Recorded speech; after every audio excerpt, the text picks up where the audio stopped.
If you don't like this view, I'm sorry. I've tried my best to adjust angles and put things to block stuff and to add light, but it's not working very well. Outdoors is hard to control, so you're gonna have to deal with this view the whole time.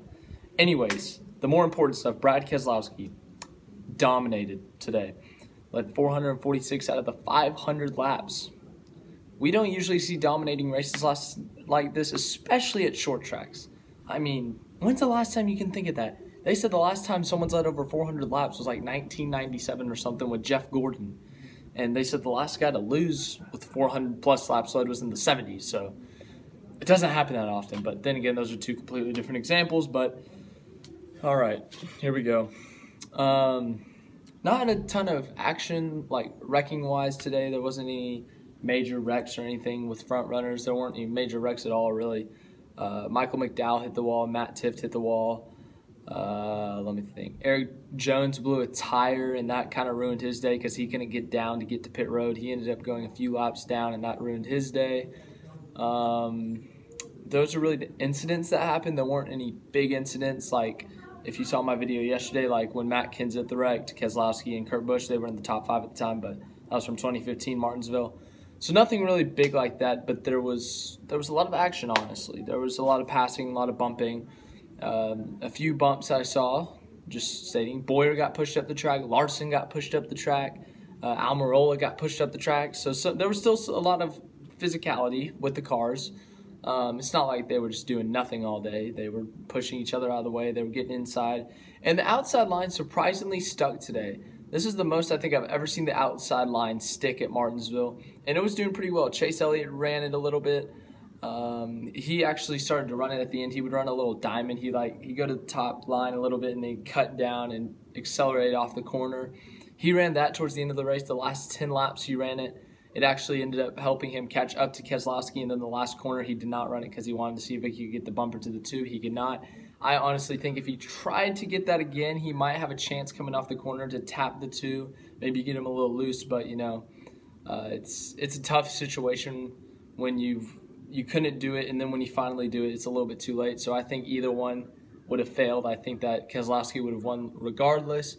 But either way, a very intense finish between those two, and then Kyle Busch lurking in third, trying to get his 3rd consecutive win. He cannot get past the 9, and then lap traffic ended up separating the 9 from the 18. So, how many leaders were there today? 3. Keselowski led 46, Elliott led 49, and Logano led the first 6 laps of the race after winning the pole. That rough day for Logano, but as I said, Keselowski with a dominating performance. We just seriously don't see this much. He did something like that a few years ago at Texas. He led 312 at the 344, but he did not win. I don't know how many times he's led over 300 laps in his career. They said this is the most laps he's ever led in his career. I think he led 384 out of 400 at Richmond one year, but this is still a dominating performance, and it should be recognized. Before today, overall the season, not just one race, but the season, the most laps led has been 361 by Kyle Busch, and Keselowski just beat that in a day, in one race. Yes, there are more laps. That factors into that, obviously, but that's still a lot of laps led for one race, and it's a butt-kicking to everyone else. And it's like, whoa, especially after what Kyle Busch has done the last 2 weeks, winning at Phoenix and then winning last week at Fontana, winning both stages there.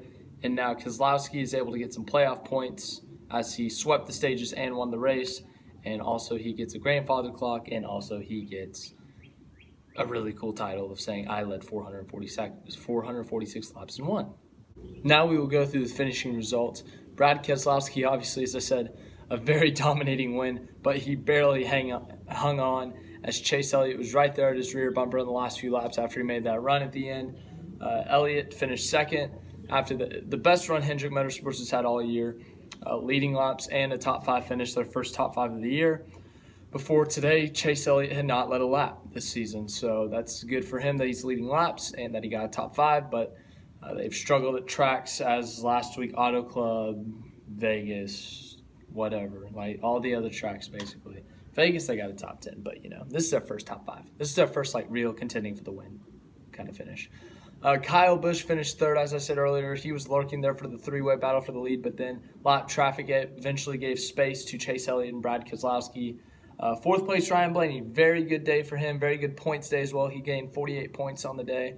Keselowski got the full 60. Elliott got 51, and then Busch only got 36 because he did not get as many stage points. Elliott finished second in the first stage, fourth in the second stage. Blaney, I think he finished second in the second stage. I don't remember when he finished in the first stage, but obviously those stage points being a big difference. Fifth place was Denny Hamlin. He rallied back from an early pit road penalty, uncontrolled tire. I don't remember how early it was, but it was not the biggest rally of the day.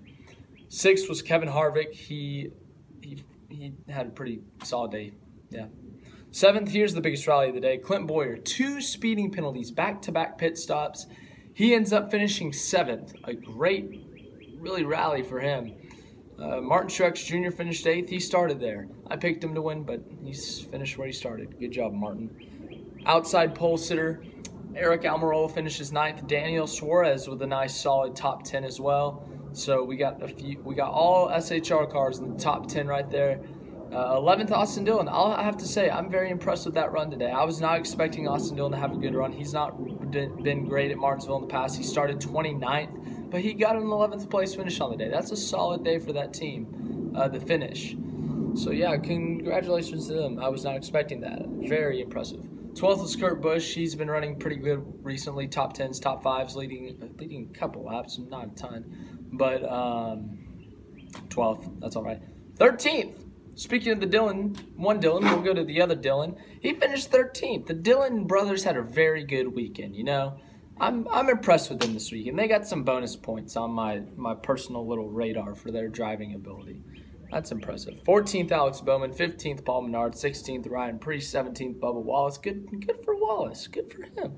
There's a lot of guys that did much better than I thought would do this weekend.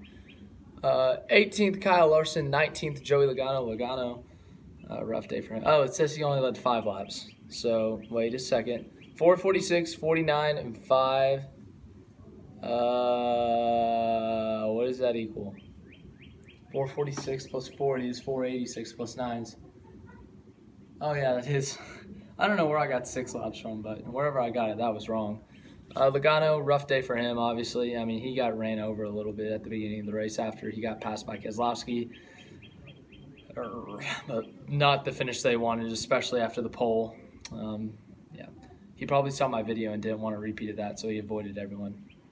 20th, Matt DiBarito. 21st, Chris Buescher. 22nd, William Byron. He qualified 6th, had to start at the rear of the field. Other than that, crap day for him. 23rd, Ryan Newman. 24th, Jimmy Johnson. I was expecting him to do much better. Started 11th. He did not have the day he was looking for. They've been struggling still. It continues on from last year. I really thought that this would be a track that, because Hendrick Motorsports has been running good at short tracks in the past couple of years, I was really expecting Jimmy Johnson to step up here and maybe get a top 5 or a top 10, but he did not. Some examples of Hendrick running good at short tracks. Obviously today, the Bristol night race, Chase Elliott led over 100 laps and finished 3rd. Jimmy Johnson in the spring Bristol race last year, I think he got a top 5, led a couple laps there. So obviously Hendrick Motorsports has been doing pretty solid at short tracks, and I was expecting more from them, but they did not exceed my expectations. Well, Chase Elliott did, everyone else did not. Jimmy Johnson, disappointing day for him. 25th, Ricky Stenhouse Jr. 26th, David Reagan. 27th, Daniel Hemrick, about where he started. 28th, Landon Castle. They literally flip-flopped. Hemrick started 28th, Castle started 27th, and they flipped. 29th, Matt Tiff. 30th, Eric Jones. As I said, he had those problems early. 31st, Michael McDowell. He crashed early. 32nd, DJ Kennington. 33rd, Corey LaJoie. 34th, Ross Chastain. His whole axle went out his car, and he finished 34th as a result of that. 35th, Jeb Burton. 36th, Cody Ware. That is the results. That's all I have. Keselowski's second win of the season. I picked him to win the championship, and he's got at least 12 playoff points right now. Yeah. Boom.